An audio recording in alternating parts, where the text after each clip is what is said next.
Mais faites-le taire! Faites-le taire, bonjour mon cher Willy Rovelli et bonne année à vous. Bonjour Sophie, bonjour Thomas et bonjour Natacha. Oh là là.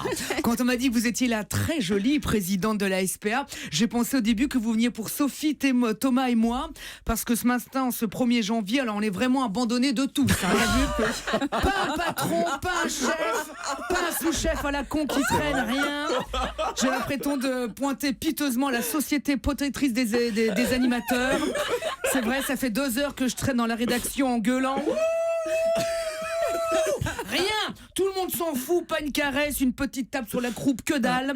Livrés à nous-mêmes, qu'on est même pas une gamelle d'eau qui nous ont laissé, ces salauds là, rien. Non, Natacha, si vous avez besoin d'un petit peu de compagnie, vous savez que je suis propre et affectueux.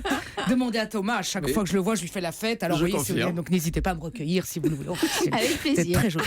Bien, ce soir, donc, demain soir, France 2 fêtera donc les 170 ans de la SPA, la vraie SPA, dans une émission animée par Stéphane Bern. Ah, ça c'est bien, Stéphane Bern. Ça doit bien faire 2 jours qu'il n'a pas animé de prime sur la chaîne. Hein, j'étais inquiet.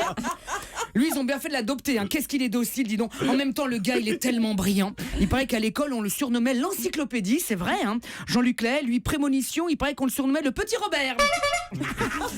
L'encyclopédie, c'est pas mal comme surnom. Il y avait aussi Oncle Ben, hein, vu qu'il est incollable. C'est vrai, qu'est-ce qu'il est intelligent, dis donc. Mais bon, ça se trouve dans ses émissions sur l'histoire, à mon avis, des fois, il dit des conneries, mais on le sait pas. Vu qu'on sait pas, c'est vrai, ils sont tous morts. Quand il nous dit qu'en avril 1680, Louis XIV avait la variole, on n'en sait rien. Plus personne n'est là pour vérifier. Moi aussi, je peux le faire. Régine a des varices. On n'en sait rien. Personne n'est là pour aller le vérifier.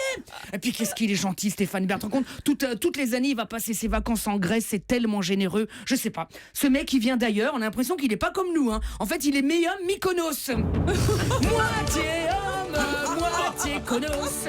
Il sait tout de Versailles et Lesbos. Avec moi, Bern Stéphane,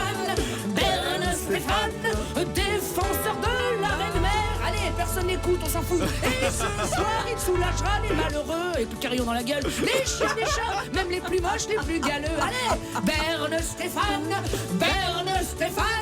héros des Rottweiler. Voilà, Natacha. Avec lui, vous voyez, vous ne craignez rien. C'est un vrai bordel. De toute façon, moi aussi, ce soir, demain, je serai avec vous. Hein. J'adore les animaux, vous l'avez dit, Thomas. En plus, j'en ai plein la maison. Hein. Des cafards, des mites, des fourmis. Puis visiblement, ils ont l'air de bien s'y plaire. Et puis sinon, demain à la télé, il y a Les animaux sont rois. Puis sur TF1, il y aura aussi plein d'animaux, mais en peluche, avec le Puppet Show. Oui. J'en parle parce que ça serait sympa aussi d'y jeter un œil. Bah, hein, Jean-Luc Reichmann. Bah oui, je suis dedans. Jean-Luc Reichmann a eu la gentillesse de me recueillir dans cette émission. Et j'aimerais bien que ça marche pour qu'il y en ait d'autres et que ça devienne pour moi le Puppet Show. Allez, bon anniversaire la SPA. Vous savez, un jour Lamartine a dit, Lamartine le poète, hein, pas la Aubry, on n'a pas de cœur, l'un pour l'homme, l'autre pour l'animal. On a du cœur ou on n'en a pas. Eh bien, tâchons qu'en 2016, on ait tous du cœur, tout simplement. Bonne année.